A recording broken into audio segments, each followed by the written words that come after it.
Hello everyone, एक बार फिर से आप सभी लोगों का बहुत बहुत स्वागत है डेली करंट अफेयर्स के इस वीडियो सेशन में। दोस्तों, आज है 18 फरवरी का दिन और आज हम इस वीडियो में डिस्कस करने वाले हैं बहुत ही इंपॉर्टेंट करंट अफेयर्स के एमसीक्यूज के बारे में। और उन एमसीक्यूज से आपके जितने भी इंपॉर्टेंट फैक्ट्स बनेंगे, इंपॉर्टेंट क्वेश्चंस बनेंगे, उनको भी हम साथ में डिस्कस करते हुए चलेंगे। तो चलिए स्टार्ट करते हैं आज का वीडियो। लेकिन एक बार मैं फिर से आपको बताना चाहूँगा, मैं डेली बता रहा हूँ और आज फिर से बताना चाहूँगा कि अगर आपने अभी तक टेलीग्राम चैनल को नहीं ज्वाइन किया तो जरूर से जा करके ज्वाइन करें, क्योंकि वहां पर डेली मैं 20 से 30 क्वेश्चंस एमसीक्यूज के डालता हूं, वीडियोस के इंपॉर्टेंट वीडियोस के लिंक देता हूं और साथ ही में आपको कोई इंपॉर्टेंट नोट्स हुआ या फिर जैसे कि मान लीजिए आपको कोई पीडीएफ एनसीईआरटी की बुक्स चाहिए तो वो भी वहां पर मैं अपलोड करता रहता हूं। ठीक है, तो इसलिए उसको जरूर से जाकर के ज्वाइन कर लीजिए। आप सिंपली डिस्क्रिप्शन बॉक्स में लिंक दिया हुआ है, उस पर क्लिक करिए और आप वहां पर पेज पर पहुंच जाएंगे। या फिर आप टेलीग्राम को यूज कर रहे हैं, अच्छी तरीके से चलाना जानते हैं,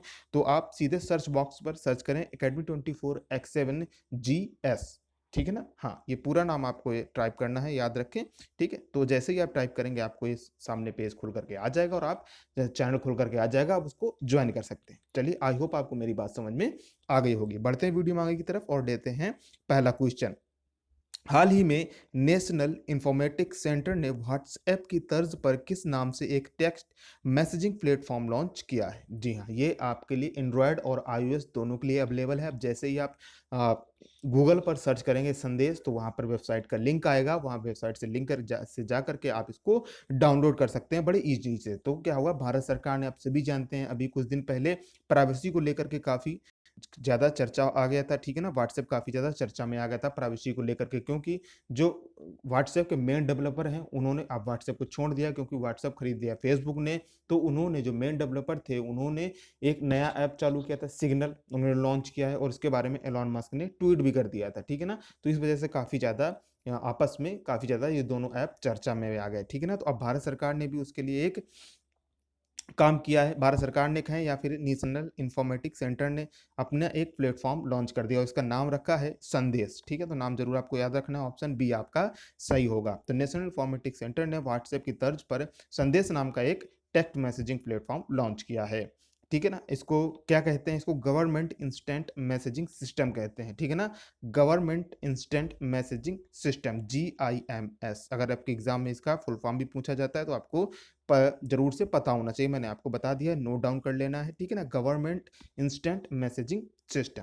तो बाजार में अन इंस्टेंट मैसेजिंग ऐप की तरह है, पहली बार उपयोगकर्ताओं को पंजीकृत करने के लिए एक वैध मोबाइल नंबर या फिर ईमेल आईडी का उपयोग करना होगा। ठीक है, जैसे आप अन्य कोई ऐप यूज करते हैं, उसमें आप साइन अप करते हैं, साइन इन करते हैं, अपना मोबाइल नंबर या ईमेल आईडी डालते हैं, तो उसी तरह इसमें भी आपका होगा। और जैसे कि आप दूसरे ऐप यूज करते हैं, मैसेज करते हैं, फॉरवर्ड करते हैं, तो उसी तरीके से इसमें सभी सारे फीचर्स का आप उपयोग कर सकते हैं। तो नाम आपको जरूर से याद रखना है, नाम है संदेश। बढ़ते हैं दूसरे क्वेश्चन की तरफ। हाल ही में किसे पुदुचेरी के उपराज्यपाल के पद से हटा दिया? जो कि थंबनेल का भी क्वेश्चन है, काफी इंपॉर्टेंट क्वेश्चन है, जरूर से याद रखना है। क्यों? क्योंकि ये पहली महिला आईपीएस अधिकारी थी भारत की। आप सभी लोग जानते हैं उनको अच्छी तरीके से, जो पुदुचेरी की वर्तमान में उपराज्यपाल थी। ठीक है ना? कौन है? किरण बेदी। ऑप्शन सी आपका सही होगा। ठीक है ना? कौन सा ऑप्शन? ऑप्शन सी आपका सही होगा। अब इनको हटा दिया गया है, तो इनकी जगह कौन लेगा? तो इनकी जगह तेलंगाना की राज्यपाल टी सौंदरराजन को अतिरिक्त प्रभार दिया गया है। ठीक है ना? कहाँ की राज्यपाल? तेलंगाना की राज्यपाल टी सौंदरराजन को अतिरिक्त प्रभार दिया गया है। अच्छा, यहाँ पर अतिरिक्त प्रभार की बात हो रही, तो याद रखें कि राज्यपाल एक से अधिक राज्यों के राज्यपाल हो सकते हैं। एक ही राज्यपाल एक से अधिक राज्यों का क्या कर सकता है? कार्यभार संभाल सकता है, उसको देख सकता है, उस पद को धारण कर सकता है। जैसे कि अभी वर्तमान में जो महाराष्ट्र के गवर्नर हैं वही गोवा के गवर्नर हैं भगत सिंह कोश्यारी। जो इस समय उत्तर प्रदेश की गवर्नर हैं वही मध्य प्रदेश की भी गवर्नर हैं। चलिए कमेंट बॉक्स में कमेंट करके बता दीजिए वर्तमान उत्तर प्रदेश और मध्य प्रदेश के गवर्नर कौन है, तो वो भी अतिरिक्त प्रभार संभाल रही हैं। ठीक है ना? तो अब तेलंगाना की राज्यपाल टी सौंदरराजन भी पुदुचेरी का अतिरिक्त प्रभार संभालेंगी। ठीक है ना? ये जो किरण बेदी जी हैं, इनको 29 मई 2016 को उपराज्यपाल नियुक्त किया गया था पुदुचेरी का। ठीक है, आगे बढ़ते हैं। आई होप आपको मेरी बात समझ में आ रही है तो लाइक और शेयर जरूर से कर दीजिएगा। आपका एक लाइक एक शेयर हमें मोटिवेट करता है लगातार बेहतर से बेहतर काम करते रहने के लिए। चलिए आगे बढ़ते हैं, तीसरा क्वेश्चन लेते हैं। हाल ही में कोरोना संक्रमण के कारण हरिद्वार कुंभ की अवधि को घटाकर कितना कर दिया गया है? जी हाँ, आपका जो कुंभ मेला आयोजित होने वाला है, अब ये कहाँ पर होगा? हरिद्वार में इसका आयोजन किया जाना है, याद रखें। ये क्वेश्चन आपका बन सकता है कि आगामी दिनों में कुंभ मेले का आयोजन कहाँ पर किया जाएगा? तो हरिद्वार में किया जाएगा। तो इसकी जो अवधि है, टाइम पीरियड, इसको घटा करके कम कर दिया गया। कितना? 30 दिन कर दिया है। ऑप्शन ए आपका सही होगा। पहले ये आपका लंबा चलने वाला था, 27 फरवरी से 27 अप्रैल तक, ठीक है ना? 27 माफ कीजिएगा, 27, ठीक है ना? 27 फेब टू 27 अप्रैल, ठीक है ना? लगभग 2 महीने चलने वाला था, लेकिन अब घटाकर क्या कर दिया गया? इसको 1 महीने कर दिया गया, 30 दिन कर दिया है। और इसका स्टार्टिंग कब से होगी, कब से इसका शुरुआत होगी? 1 अप्रैल से 30 अप्रैल तक आपका ये चलने वाला है, ठीक है ना? क्या? कुंभ मेला। आप सभी जानते हैं, लोग जानते हैं कि कुंभ मेला आपका 4 जगहों पर आयोजित किया जाता है, 4 जगहों पर लगता है। कहाँ पर? हरिद्वार, उज्जैन, नासिक और प्रयागराज में। प्रयागराज इलाहाबाद, ठीक है ना? एक ही नाम है। तो हरिद्वार, नासिक, उज्जैन और प्रयागराज में आपका लगता है। हरिद्वार में गंगा नदी के किनारे, नासिक में गोदावरी नदी के किनारे, उज्जैन में शिप्रा नदी के किनारे और इलाहाबाद में गंगा और यमुना के संगम के किनारे, ठीक है ना? याद रखना, इंपॉर्टेंट है, आपसे क्वेश्चन पूछा जा सकता है। आगे बढ़ते हैं, नेक्स्ट क्वेश्चन लेते हैं, चौथा। हाल ही में भारतीय टेलीविजन एकेडमी अवार्ड्स ने किसे हॉल ऑफ फेम पुरस्कार से प्रदान सम्मानित किया है, या फिर हॉल ऑफ फेम पुरस्कार प्रदान किया है? तो ये हैं कौन? आप सभी लोग जानते हैं इनके बारे में। एकता कपूर, ठीक है ना? ड्रामा क्वीन एकता कपूर, ये बहुत अच्छे अच्छे टेलीविजन मूवीज वगैरह बनाती हैं, ठीक है ना? ये सभी फील्ड्स पर आपका एक्टिव है। तो ऑप्शन डी आपका सही होगा, एकता कपूर। ये जो अवार्ड्स हैं, ये इनका 20वां संस्करण था, ठीक है ना?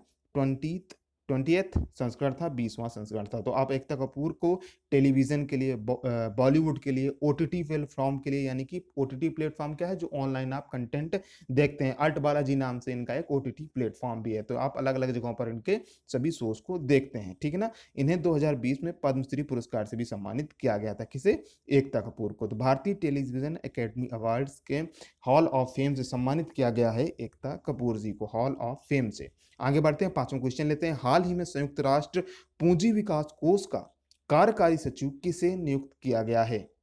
क्या कह रहा हूं मैं? पूंजी विकास कोष का कार्यकारी सचिव किसे नियुक्त किया गया है? तो ये है प्रीति सिन्हा। ऑप्शन ए आपका सही होगा, ठीक है ना? भारतीय मूल की प्रीति सिन्हा को निवेश और डेवलपमेंट बैंकर, ठीक है ना? निवेश और डेवलपमेंट बैंकर हैं। पहली बात तो इनका काम क्या है ये, ठीक है? इनका काम देख लिया आपने। तो ये किसका स्थान लेंगी? तो ये स्थान लेंगी जूडिथ कार्ल का, ठीक है ना? मेरी आपको बात समझ में नहीं आ रही तो आप कमेंट बॉक्स में कमेंट करके बता सकते हैं, या फिर आप बता सकते हैं आपके मन में अगर कोई सजेशन है तो वो भी आप हमारे साथ उसको शेयर कर सकते हैं। तो जूडिथ कार्ल का ये स्थान लेंगी। और मैंने आपको बता दिया ये क्या क्या है, ये निवेशक और डेवलपमेंट बैंकर हैं, ठीक है ना? तो ये जो संयुक्त राष्ट्र पूंजी विकास कोष है, इसे हम क्या कहते हैं? यूएनसीडीएफ। क्या कहते हैं? यूएनसीडीएफ। यह एक अल्प विकसित देशों के लिए संयुक्त राष्ट्र की पूंजी निवेश एजेंसी है। अल्प विकसित देशों के लिए संयुक्त राष्ट्र की पूंजी निवेश एजेंसी है, ठीक है? यूएनसीडीएफ का फुल फॉर्म क्या है? United Nations capital development fund. एक बार फिर से, United Nations capital development fund, जिसका हेडक्वार्टर है आपका न्यूयॉर्क में, ठीक है? आगे बढ़ते हैं, छठा क्वेश्चन लेते हैं। हाल ही में किस केंद्रीय मंत्री ने ई छावनी पोर्टल की शुरुआत की है? कौन सा?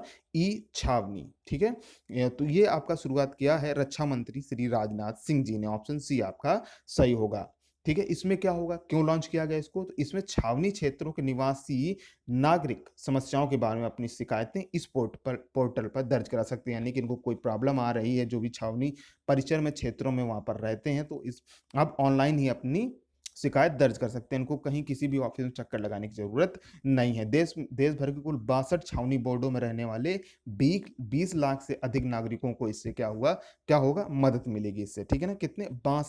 62 छावनी बोर्ड में रहने वाले 20 लाख से अधिक नागरिकों को इससे मदद मिलेगी। चलिए, आई होप आपको मेरी बात समझ में आ रही है। आप हमसे अगर सोशल मीडिया के माध्यम से भी जुड़ना चाहते हैं तो आप जुड़ सकते हैं, जैसे कि हमारा फेसबुक पेज, इंस्टाग्राम पेज, इन सभी के लिंक आपको डिस्क्रिप्शन बॉक्स में मिल जाएंगे।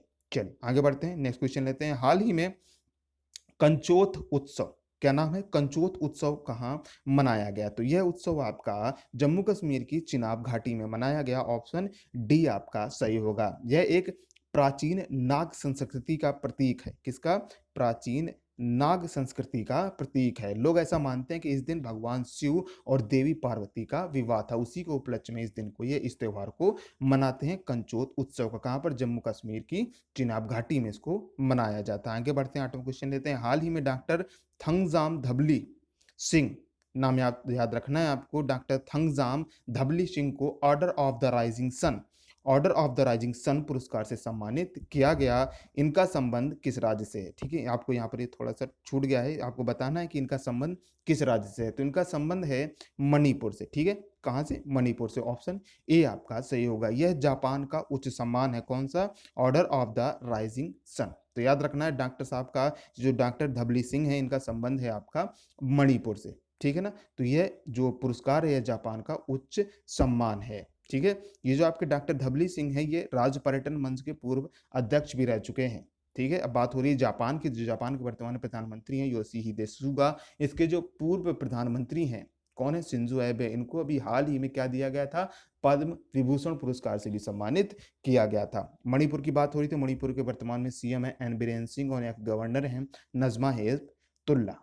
ठीक, कौन है? नजमा हेपतुल्ला है। आगे बढ़ते हैं, 9वां क्वेश्चन। हाल ही में किस भारतीय क्रिकेटर ने क्रिकेट के सभी प्रारूपों से संन्यास ले लिया है? तो ये है नमन ओझा। ऑप्शन बी आपका सही होगा। नमन ओझा ने अपने क्रिकेट के सभी प्रारूपों से संन्यास की घोषणा कर दी है। इन्होंने भारतीय टीम के लिए 1 टेस्ट मैच, 1 ओडीआई और 2 T20 इंटरनेशनल मैच भी खेले हुए हैं। ठीक है, आगे बढ़ते हैं, 10वां क्वेश्चन लेते हैं आज के वीडियो का आखिरी। लेकिन क्वेश्चन का जवाब मिलते ही आपको वीडियो बंद नहीं करना है, आगे भी आप लोगों के लिए कुछ है। हाल ही में किस राज्य के पूर्व राज्यपाल एम राम जॉयस का निधन हो गया? क्या नाम है इनका? एम राम जॉयस का निधन हो गया। ये है बिहार और झारखंड। ऑप्शन बी व सी दोनों सही होंगे। ऑप्शन मतलब कि ऑप्शन डी आपका सही होगा। ठीक है ना, बिहार और झारखंड के दोनों के ये राज्यपाल रह चुके हैं। ठीक है, इनके जब मृत्यु हुई तो इनकी एज थी 88 ईयर्स। ठीक है, 88 ईयर्स इनकी उम्र थी। इन्होंने पंजाब और हरियाणा उच्च न्यायालय के मुख्य न्यायाधीश और राज्यसभा के सदस्य के रूप में भी कार्य किया था।